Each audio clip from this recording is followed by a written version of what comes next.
Hi, I'm Maria Dalton. I'm 26, turning 27 this year, and I've been married to Kevin for 5 years. We have a 4-year-old son named Martin, who just had his birthday. I used to work full-time after getting married, but now I work part-time at the same company.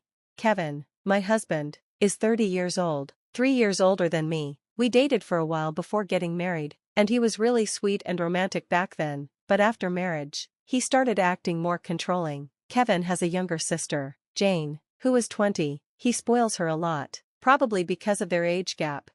Before we got married, I didn't mind Jane visiting often. I thought they were just close, but after our wedding, her behavior started bothering me. She comes over whenever she feels like it, never brings anything to share, and expects to be treated like a guest. She acts as if I'm not there, talking only to Kevin with a casual, "Hey, brother, I'm here again."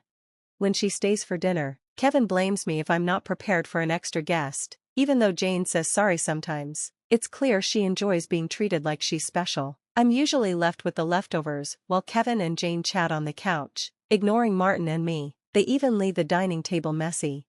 One evening, just as I was about to bathe Martin, Kevin demanded I go buy Jane a cake because she suddenly wanted one. It was late, but Kevin insisted, blaming me for the delay. Feeling pressured, I took Martin with me to the cake shop. On the way, we talked about what kind of cake he'd like, which cheered him up. He said he wanted one with lots of fruit.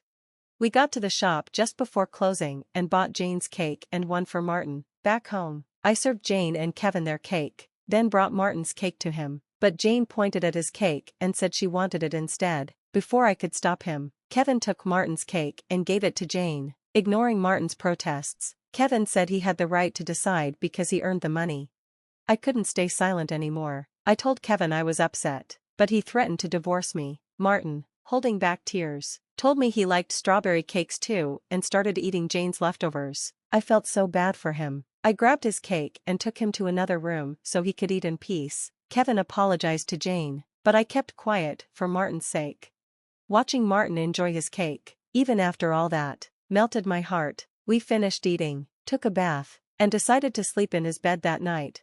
The next morning, Jane had already left. As I made breakfast, I heard Martin crying. His piggy bank, a gift from my dad, was broken, and all his saved money was gone. Kevin casually told me Jane had taken the money because she needed it. Martin was heartbroken, and I couldn't stop myself from crying too.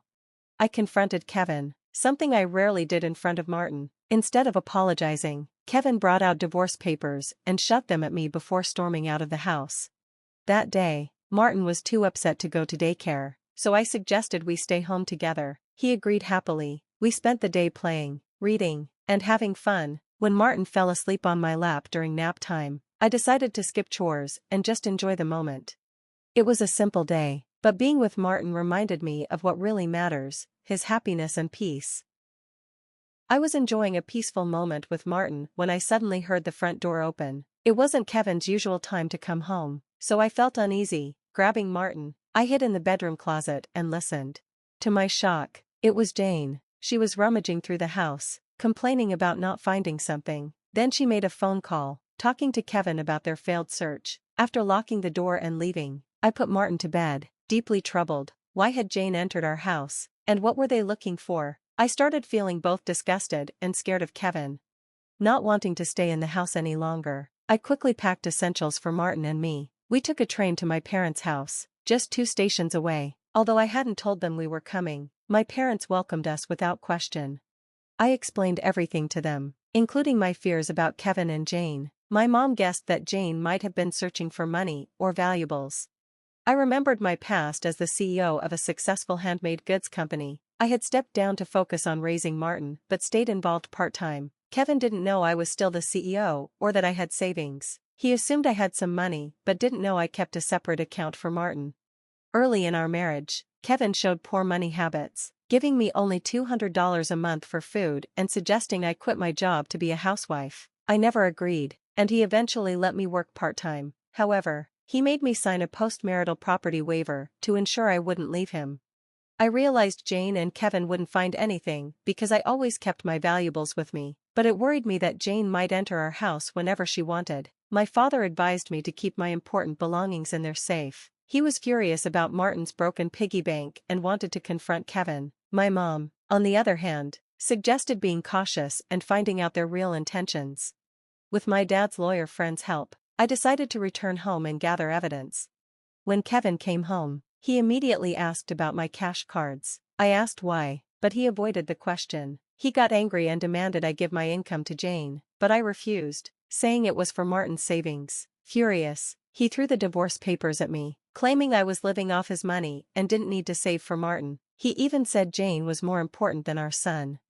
I couldn't take it anymore. I stopped what I was doing, took the divorce papers, grabbed Martin's hand, and walked out. Kevin yelled that I shouldn't come back, and I told him I wouldn't return to a home where strangers came and went freely.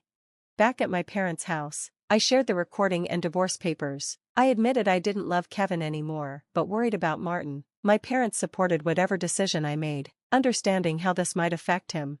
That evening, my mom cooked Martin's favorite, hamburgers. As we ate together, I felt so loved and supported that I couldn't hold back my tears. My mom reassured me that Martin and I would always have a place with them. Martin, full of joy, said he wanted to eat Grandma's hamburgers every day. Martin's sweetness touched me deeply. My dad gently explained to him that my tears were happy ones, not sad. Martin hugged me and said, "Family is precious." He then asked why his dad had said Jane was his only family. My dad smiled and told him, "You and your mom are real family." Martin agreed, and for the first time in a while, we all smiled naturally. That night, I knew I had to divorce Kevin. With my dad's lawyer friend's help, I started the process. Later, I learned that Jane had huge debts from gambling and shopping, and Kevin had been helping her by acting as her guarantor. When the divorce was finalized, Kevin cried and agreed to pay $340 a month for Martin's child support. Now, I'm happy living with my parents and Martin. I've returned to my role as CEO of my company, and with my family's support, we're rebuilding our lives.